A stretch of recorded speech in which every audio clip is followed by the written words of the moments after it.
Okay, you might think it's the terrible twos, or you might believe that parenting teenagers is the most difficult, but the research shows otherwise. Data reveals that the tween years are more dynamic and you could say difficult from a parenting standpoint. This is the age, for definition, between 8 and 13, and yet it's a phase rarely talked about. Studio 5 parenting contributor Heather Johnson is determined to open up the conversation. It's great to see you. Me too. I did a break tap because I almost have a tween. Oh, yep. 8, that feels super early. What makes this time so challenging, Heather? Well, one of the biggest challenges is up till this point, we've been doing a lot of the parenting work and it's been physical work. But as soon as we get into those tween years, it becomes mental work. And so that's a huge shift for us. There's also more new things that happen during this phase than really any other phase in parenting. There's a lot of newness that we're unfamiliar with because a lot of the newness is coming from brain development. And so they're not things we see. There's also a lot less fulfillment reported during these years, which is interesting, right? We have babies and we have toddlers and we're putting in all this physical work and we're getting to see fulfilling things come from that, right? They learn to sit up. First they smile at us, then they learn to sit up. Oh, that's interesting. Then they learn to crawl, then they're walking, and we've got one word, and then sentences, and we've got kindergarten. We've got all of these things happening. Parenting paybacks. All parenting paybacks. Then all of a sudden we have kind of that 8 to 13, and we're putting in more mental work that we're not used to, and we're not getting a lot of that payback. And so this lack of fulfillment is also reported as making this time really challenging, right? Because the energy we're putting in has to increase because it becomes mental, and that's hard. Right. But we're not seeing a lot of those things, right? We tend to see this time as sad because we're saying goodbye to so many phases we'll never see again. And that hurts us. We go into it and we think, oh, I'll never have a baby again, or a 2-year-old, or a first day at kindergarten. And so we go into it thinking that it's a stage of loss. Instead, we need to look at it and go, wait a second.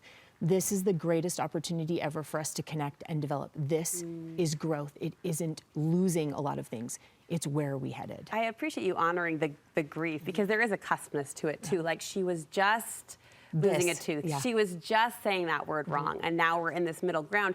I don't know if I find it surprising. A little surprising that parents say it's the most difficult, but as you describe it, I think, gosh, why aren't we isolating it more? Like, this feels like the most important. The most important, because so many changes are happening, and it's because it's also a place where we want to develop a relationship so that we can then tackle some of these bigger things. We tend to look at these tween years almost kind of the way some people feel like they've been raised if they're a middle child.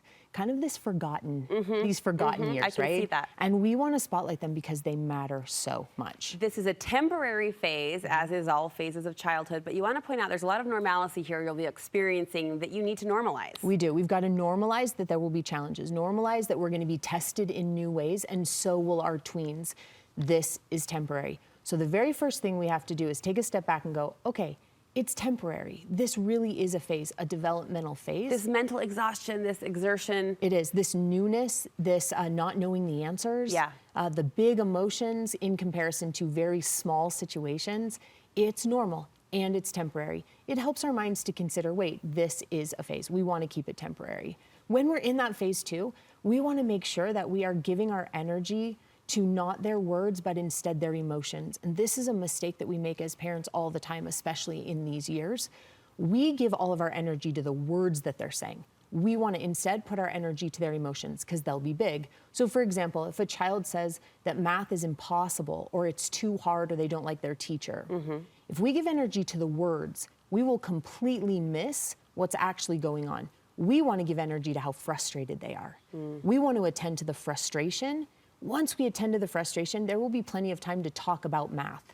But we want to go into those situations and we're quick to say, you know how to do math. It's not that hard for you. I'm sure your teacher was trying, and they are completely lost. So now we've hurt the relationship in these years because the emotions aren't getting addressed. So we have to peel it back in those daily expressions or those daily conversations and look for what's underneath. Right, and again, treat emotions, respond to emotions. Treat emotion. This is also a phase, speaking of emotions, where we tend to hear our first I hate you.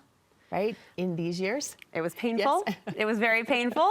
And we get that I hate you. And it's quick, we're quick to respond to the words of I hate you.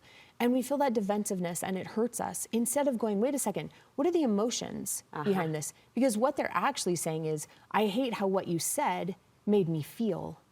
That's what a child or a tween is saying when they give us the I hate you. Right. And so when we attend to the right things, it will make this phase go so much smoother. It will really help. I almost had a moment in that moment where I had to tell myself not to laugh, not because it was funny, it was hurtful, but because I'm like, it's happening, this is it, it's happening. I know, I had to hold back my giggle. I don't think she saw the grin, but anyway, I hope I did that one okay.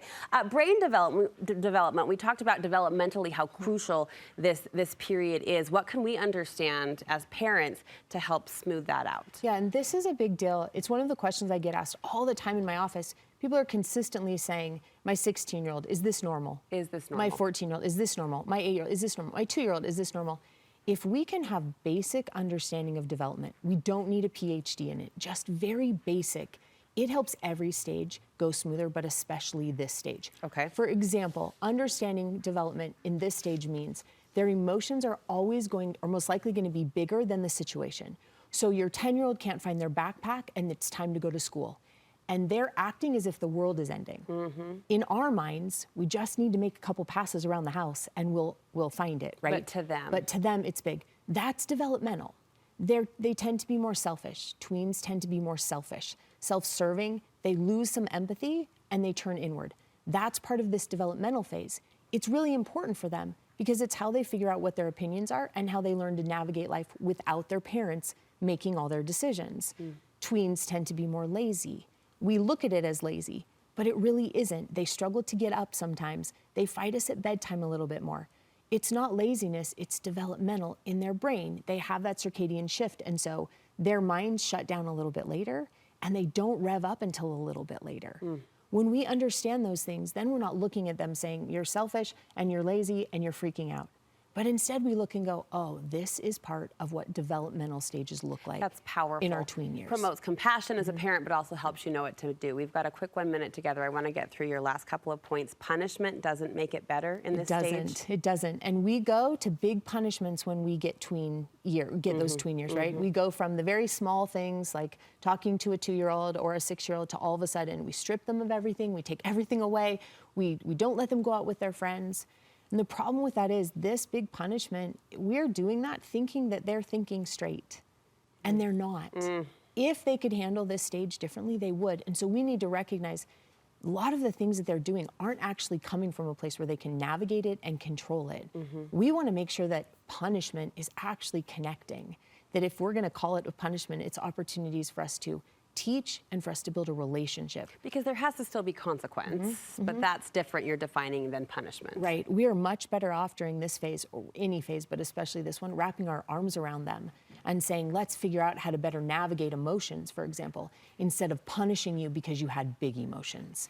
We're going to get a lot further with them. And this then leads us to really what's most important with all of it is recognizing that we're the adult in this relationship. And so as their emotions go up, and they will get big, we're the ones that need to figure out how to keep our emotions down, to stay calm, to remember the developmental stage, to remember that they are learning. They have never been through this before. And for a lot of us, if it's our first, we haven't either. And so that grace we offer them, we've got to be the adult. We've got to go into it with the right mindset so that these years, that they're beautiful instead of a loss of something. They're so fun. The development is so fun if we'll just get on board with it. I loved this. I personally needed this, and I think a lot of other parents will say the same thing. Heather, thank you so much. To contact Heather for counseling, you can find her information on our website.